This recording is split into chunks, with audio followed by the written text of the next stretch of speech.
ফরিদপুরের বোয়ালমারী উপজেলার রূপাপাত ইউনিয়নের পচা মাগুরা গ্রামে ধর্ষণ চেষ্টার মিথ্যা মামলা দেওয়ার প্রতিবাদে মানববন্ধন করেছে স্থানীয়রা। বৃহস্পতিবার দুপুরে স্থানীয় মাগুরা সরকারি প্রাথমিক বিদ্যালয়ের সামনে এই মানববন্ধন কর্মসূচি পালন করা হয়। মানববন্ধন থেকে বক্তারা বলেন, এলাকায় তুচ্ছ একটি ঘটনাকে কেন্দ্র করে আকাশ আলীর সাথে প্রতিবেশীর মারামারির ঘটনা ঘটে। এই ঘটনাকে কেন্দ্র করে আকাশ আলীকে শায়েস্তা করতে ধর্ষণ চেষ্টার একটি মিথ্যা মামলা দেয়া হয়। বক্তারা বলেন, মারামারির ঘটনার পর আকাশ আলী আলফাডাঙ্গা হাসপাতালে ভর্তি ছিল। আকাশ আলী যেদিন হাসপাতালে ভর্তি ছিল ওদিনও ধর্ষণ চেষ্টার মামলা দেওয়া হয়। অবিলম্বে মিথ্যা মামলা প্রত্যাহার করে প্রকৃত দোষীদের আইনের আওতায় এনে শাস্তির দাবি জানানো হয় মানববন্ধন থেকে। গত কয়েকদিন আগে আমাদের এখানে একটা মামলা হয়েছে। মামলাটা একেবারেই ভিত্তিহীন, মানে মামলাটা কোনো সত্যতাও নেই। এখন আমরা শান্তি চাই এবং সুষ্ঠুভাবে একটা সমাধান চাই। এখন এর দলিল দস্তাবেজ দেখে এটা সঠিক যে বিচারটা সেটা আমরা চাই। যদি অপরাধী হয় বিচার হবে, যদি সে অপরাধী না হয় তো সেই মিথ্যা মামলার প্রত্যাহার হবে। আমাদের মূল বিষয় হলো এটা।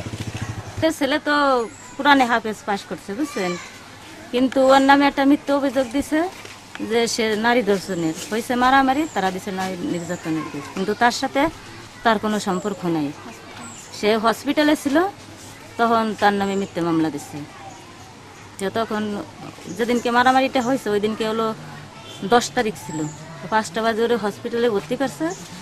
আর ওনারা রাত 11:30 বাজে আর কি বলছে যে 11:30 বাজে ওনারে দর্শন করছে। আমাদের এই ছেলেটা হাফেজ পাস করছেন, সে বাড়িতে আছে। আমাদের এক বউ, ছেলেটা খুব ভালো ছেলে, এবং তাকে হালকা নিজেদের কিছু জ্ঞানজাম নিয়ে সেই কেন্দ্র করে তাকে মানে সে জ্ঞানজাম নিয়ে পরে সে ভর্তি হয়েছে হাসপাতালে। কিন্তু ওই দিনই রাত্রে তারা ষড়যন্ত্র করে তাকে মিথ্যা মামলায়, ধর্ষণের মামলায় তারা জড়িত করছে। আমাদের গ্রামের আকাশ মোল্লা নামে একটা ছেলে আছে, সে খুবই ভদ্র, কোরআনের হাফেজ, মাঝে মাঝে মসজিদে নামাজ পড়ে, অন্তত সব কিছু করে। এই পারিবারিক শত্রুতার কারণে দীর্ঘদিন ধরে পারিবারিক শত্রুতা চলবা লাগছে। এই ঘটনা কেন্দ্র করে একটা জ্ঞানজাম সৃষ্টি হয়।